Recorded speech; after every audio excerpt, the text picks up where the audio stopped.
This is another example of an abstract neurodoodle. So it is based on neurographic art, and you'll see some examples of neurographic art here. So to start this, we will start with watercolor. A lot of people like to use the round brush, which is on the left. I prefer to use the flat brush. So first I am putting my brush into the water, and I am choosing to make a warm color background for this example. So you'll see me putting down some purple, which is traditionally more on the cool color side. However, if you add more water and a little bit more red than blue, because red and blue makes purple, you will create a warmer shade of purple. So I am adding a little bit of red to this purple to warm it up.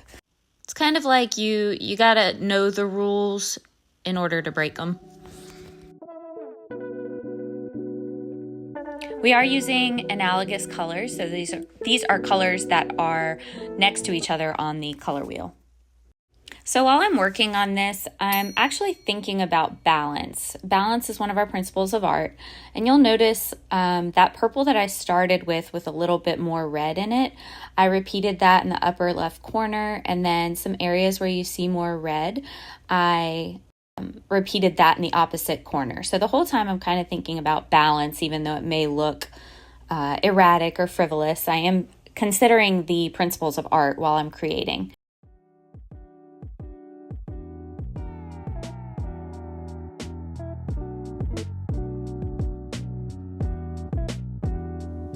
Here I'm choosing the color of the shape that I'm going to use. You can use a circle or a rectangle for this assignment, and you are going to display at least 5, you can do more if you want, but at least 5 variations of that shape. So I finally decided, after holding up a few options, I decided on this muted kind of yellow orange. And here I am tracing, I chose the circular shape, and I'm tracing different size circles. Now I'm using an X-Acto knife to cut out some circular shapes within a circular shape because I like the idea of cutting those out and then repeating them later to showcase that repetition variation. While using an X-Acto knife, I do have a board underneath me. You'll probably use a thick piece of cardboard or mat board underneath you if you choose to use an X-Acto knife, and you must have your safety agreement turned in. This will be an Art 2 assignment, so hopefully everyone is going to be responsible with the sharper tools. So here I am arranging shapes to create a composition that is balanced and showcases variety and repetition. So again, this may appear arbitrary as I'm kind of playing with the placement of these shapes, but I'm thinking about how I want the viewer's eye to flow around the composition. Real quick glue tip, if you use liquid glue or a glue stick, it will dry clear. So if you get a little bit of glue where you didn't want it, it will dry clear.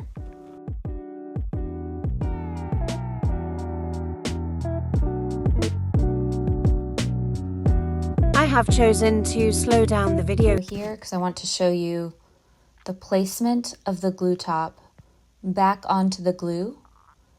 You must press down all the way until you hear a click.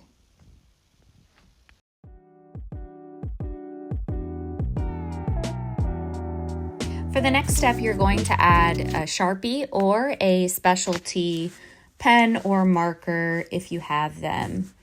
You also have a creative choice here. You can trace shapes on top. So I chose to trace circles here rather than do the neurographic lines. If you prefer to do the neurographic line, free-flowing line, you are welcome to do that also. But for this example, I decided to trace some circles. This is a great example of a mistake.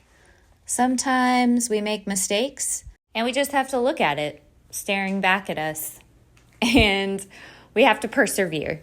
So I traced these 2 circles with a paint pen that I purchased and did not test it first and was not real happy with the color. It was supposed to be like a like a muted yellow gold, and it didn't turn out how I wanted. And I had already traced these 2 circles.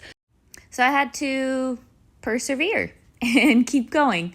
So I definitely tested the markers before I used them and learned from my mistake. And then I also like the look of outlining everything with this black Sharpie. So I did that and I felt like it made the orange kind of pop.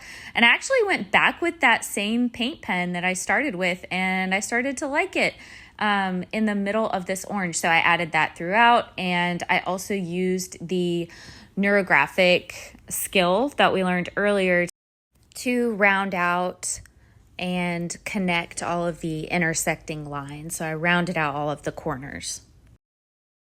Uh-oh, we're in slow motion again.